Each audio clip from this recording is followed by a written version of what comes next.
What am I going to talk about this afternoon? There it is. Well, I'm going to talk about a very rare, generally unknown concept. Anton's just pointed out to us that component 2 of the very ambitious program here for the Central Coast, the development of the Central Coast, concerns something called Gazelles. So what I want to do is just take a few minutes of your time this afternoon to sensitise us to what Gazelles are all about. And to do that, I will pose a series of questions and then seek to address them, at least to some degree. So I want to ask the obvious question, what on earth are we talking about? And maybe give you some examples of gazelles. What do gazelles look like? How many are out there? How do we find gazelles? And most importantly, why are they so important? Why are they so important in particular for the Central Coast? What makes gazelles different to other growth firms? And why do we want to find gazelles? Then wrap up very briefly with a few words about the Gazelle project, component 2, here on the Central Coast. But first of all, what are we talking about? What is a gazelle? Is it a bird? Is it a plane? Or is it a little furry critter like this? Now, for the sharp-eyed amongst us, I wonder, a lolly, if I can find anyone that can spot the odd gazelle out in that picture. No? Yeah? How many of you can spot the odd gazelle out? Oh dear. Oh gosh, I've got a problem. I've only got one lolly. I could pass it around if you like, and you can all have one lick. Maybe I should just eat it myself and save you from yourselves. Yes, we're talking about, in fact, the African antelope called a gazelle. Why are we interested in gazelles? Well, we're interested because while they're a rare type of firm, they are emerging as the absolute growth superstars, the growth supernova, if you wish, of the business world. And a growing body of research worldwide is beginning to suggest to us that it's these rare breed of very fast-growing firms that are the powerhouses of economic growth, both nationally and in regions. They could therefore be of intense importance to the Central Coast. And as I talk a little bit about these beasts this afternoon, I hope you'll consider, for those of you that are in the business sector, whether your firm might fit within the category of a gazelle, whether Baltimore Aircoil or Open Shutters, for example, might fit within the concept of a gazelle.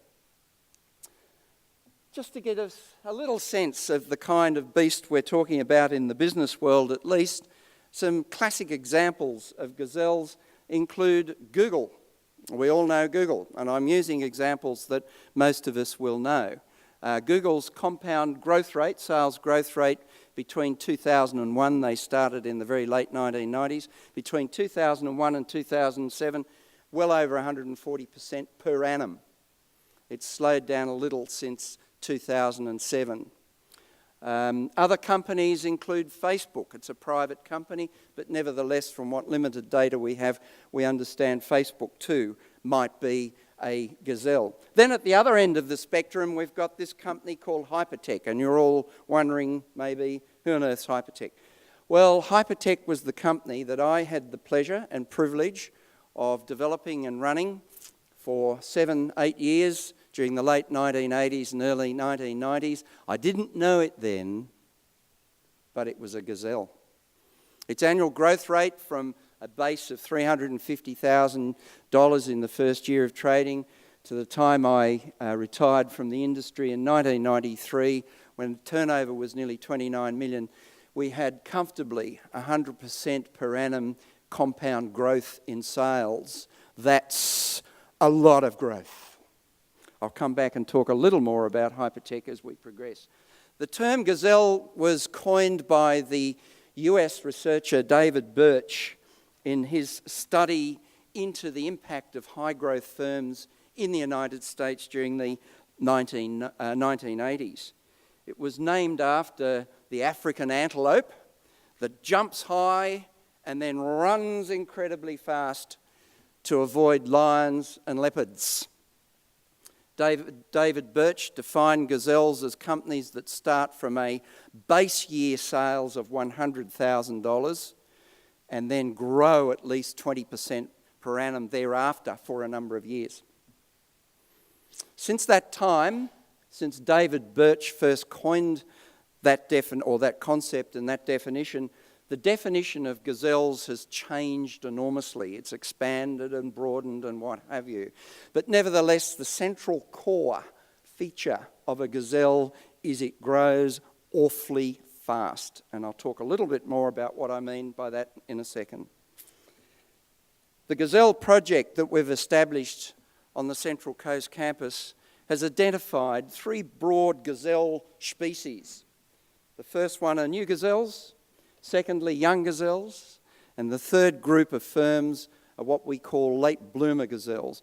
New, young and late bloomer all refer to the time period when a firm begins to exhibit gazelle-like status. Just very briefly, looking at new gazelles are born relatively large.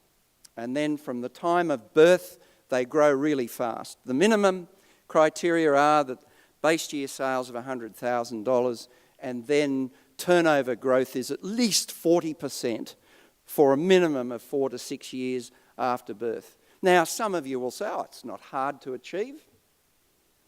And certainly 100,000 in base year sales and 40% from that base is not particularly difficult to achieve. However, research, particularly in the United States, has revealed that most gazelles usually start much larger, typically 20 times. So they typically start in their first year around the 2 million mark.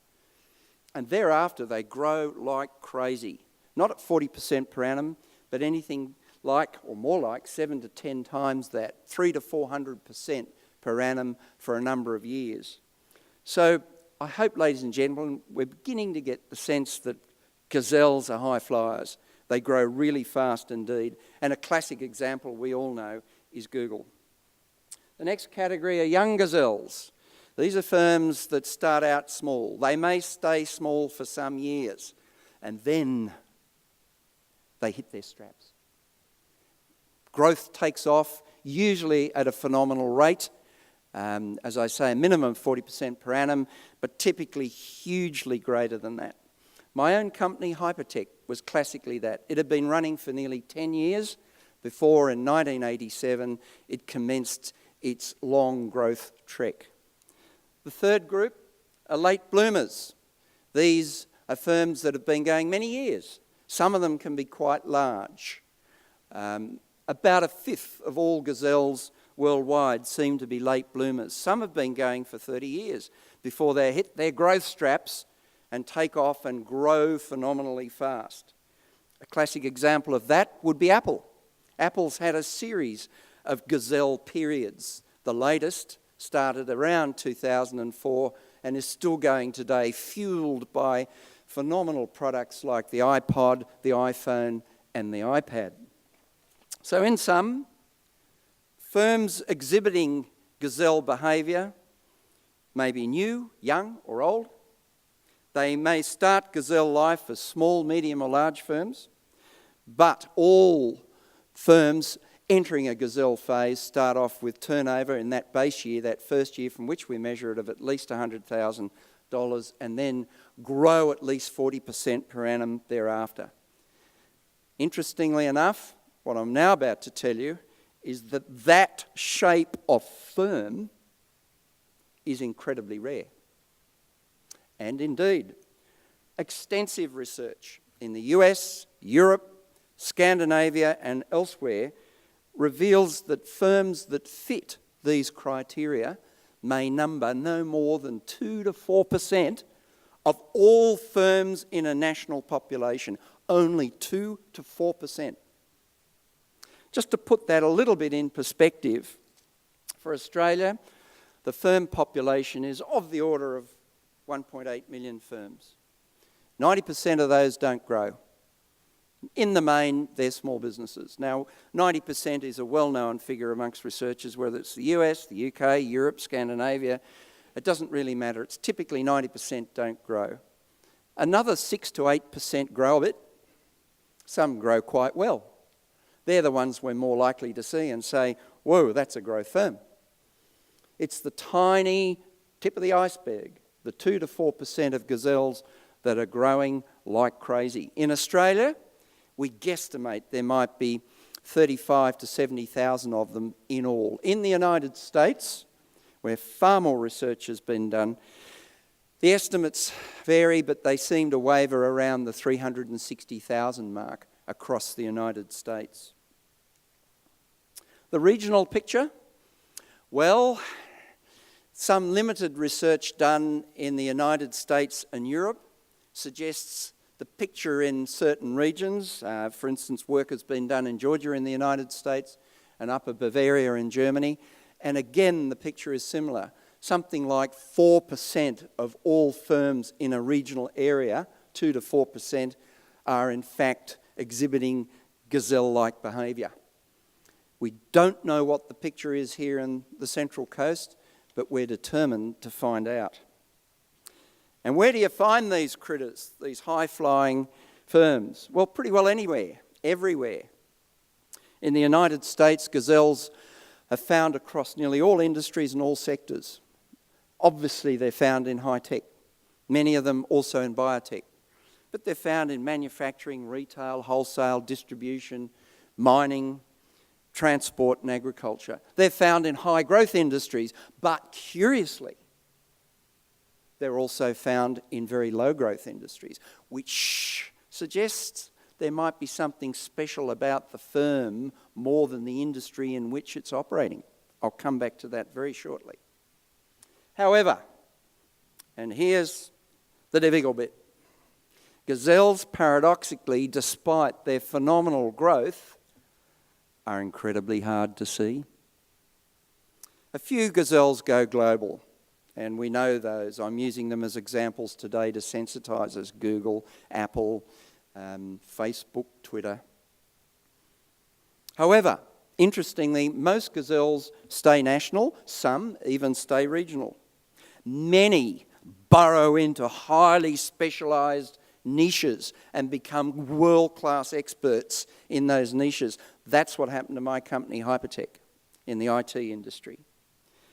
So paradoxically, despite their explosive growth, gazelles are typically very hard to see. The situation's probably similar, as it certainly is in the United States and Europe. For those of you that are wondering who the heck's Hypertech, the reason I put that little byline at the bottom of this slide is that in 1996, it was actually after I had finished up my time at Hypertech, Hypertech sponsored the North Melbourne Football Club the year they won the AFL Premiership. And so little was known about Hypertech, we never pretended that we wanted to be a national name, that one Melbourne radio station ran a bit of a competition titled Who the Heck's Hypertech? It seemed to work because North Melbourne Football Club did win the competition that year. Now we come to the bit that matters. The rest is perhaps just a preliminary to what I really want to talk about. And what is so important for us here today, and so important for what's going to happen in this region, as Anton has indicated, over the next 5 to 25 years. Gazelles, ladies and gentlemen, are the big new job generators.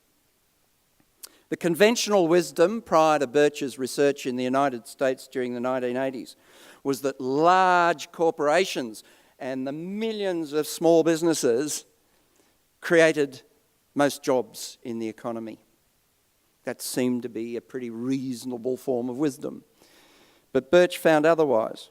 The new wisdom post-Birch is that it is this tiny group of exceedingly high-growth firms that create the bulk of the jobs in national economies.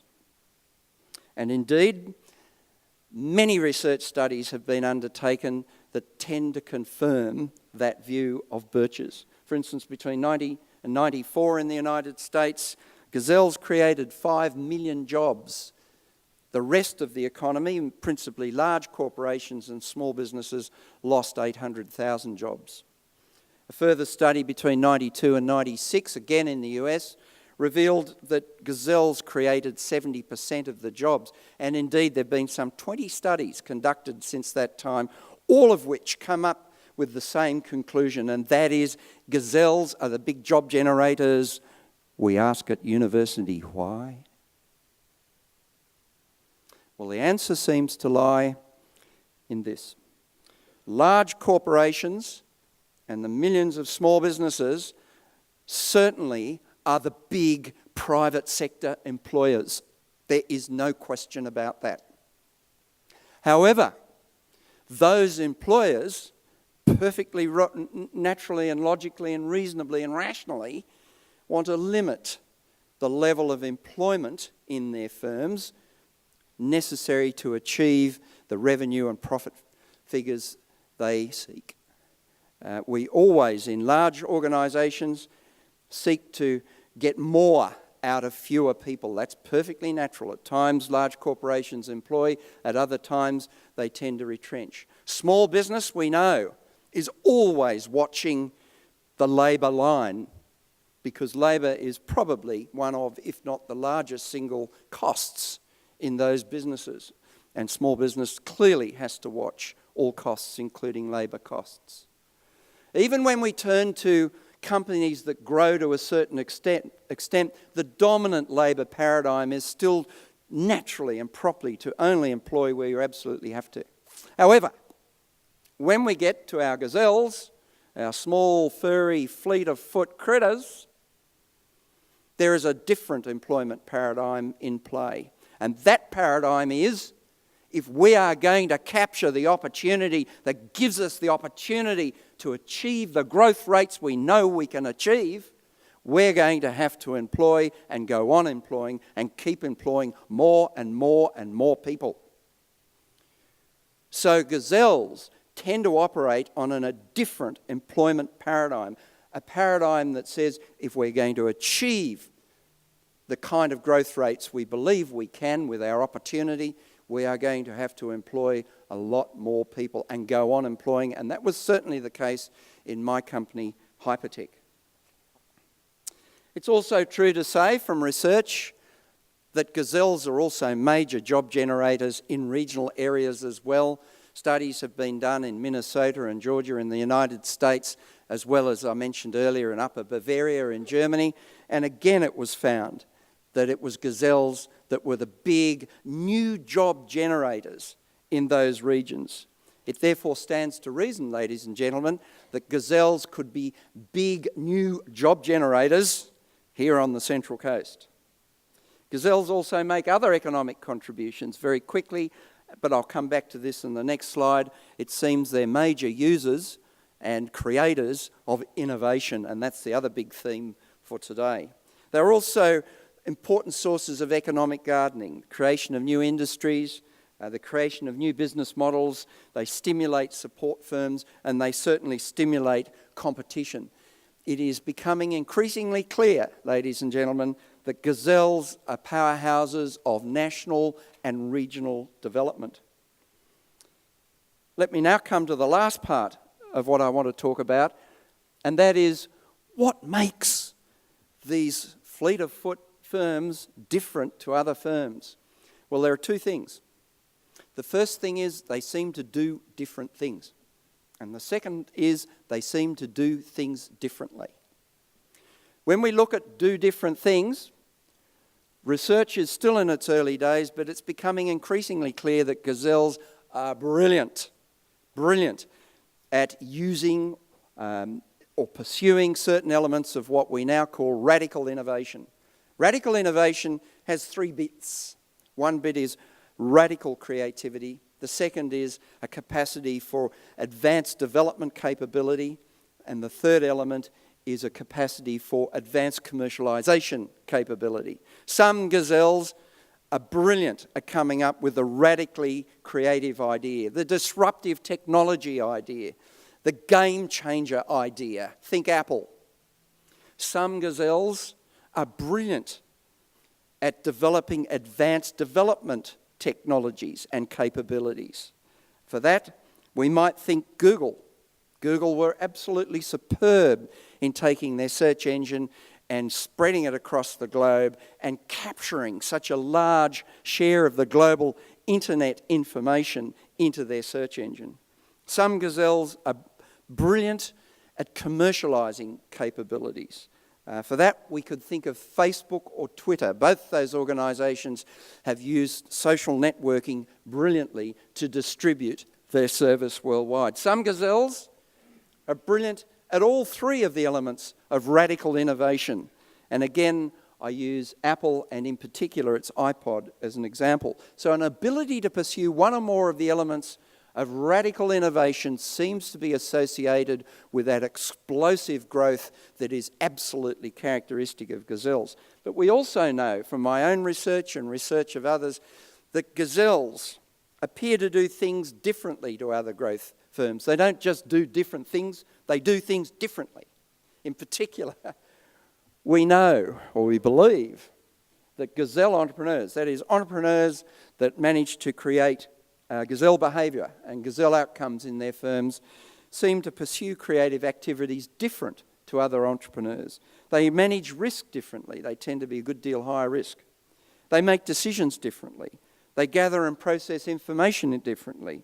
They plan, they compete, they network differently to entrepreneurs that create lower growth firms. It's still early days, but we're becoming increasingly sure that entrepreneurs who create Gazelles behave somewhat differently to entrepreneurs who create lower growth firms. So then, why do we want to find Gazelles? Well, we want to help Central Coast Gazelles develop successfully, and we want to encourage more to come in. High growth means high risk, and high risk means high failure rates. And we do know Gazelles sustain high failure rates. And some of the risk consequences of such high growth, some of the risks that come along with such high growth include, for instance, Gazelles tend to run out of money and can run out of money really fast. Managing growth can be a nightmare. Some Gazelles find it difficult to sustain their radical creativity over long periods of time in order to sustain these massive increases in growth. Apple has been brilliant at doing that. A lot of Australian-based Gazelles need to move overseas rather early. Why? Because we have such a small domestic market. My company, Hypertech, was in that position. We had to move to Europe within 5 years of starting our major operations here in Australia. And moving overseas carries with it, obviously, great challenges and therefore great risks. But we believe we can offer support in these areas and many others to those Gazelles, provided we can find them. We can't help the Gazelles if we can't find them. So one of our tasks is to try and find them. And in order to do that, we've set up a task force, a university task force. We call it the Gazelle Project. It's a small group of academics from the University of Newcastle Business School, based here at Ourimbah, as Anton said, working collaboratively with Regional Development Australia. And some of our objectives are, first of all, to try and provide a better definition of what are Gazelles for future research here and overseas, try and figure out how many Gazelles there might be in Australia and on the Central Coast in particular, try and identify the Gazelles in Australia and on the Central Coast, determine the job and other contributions these firms might be making to Australia and regional areas. We'd like to also model the impacts, the potential impacts of development of Gazelles here on the Central Coast. We want to do more research on how and why Gazelles appear to be different to other growth firms. And all this is designed to feed into our desire to develop educational courses and tools that will assist Gazelles in their development on the Central Coast and elsewhere. So the Gazelle project is aimed ultimately at day's end to assist Gazelles to do what they do best: grow fast, create jobs, and support the regional and national economies in which they operate. In sum, In sum, gazelles are a very rare type of fern that grows extremely fast. Despite their rarity, gazelles appear to play a particularly important role in national and regional job creation and economic development. They could therefore be a major source of job creation and development here on the Central Coast. They appear to be masters at developing and using radical innovation to fuel their growth. And we've set up the Gazelle project right here on the Central Coast to see what we can do to help them. So in a nutshell, ladies and gentlemen, gazelles are powerhouses of regional development, including that here right on the Central Coast. Thank you for your time.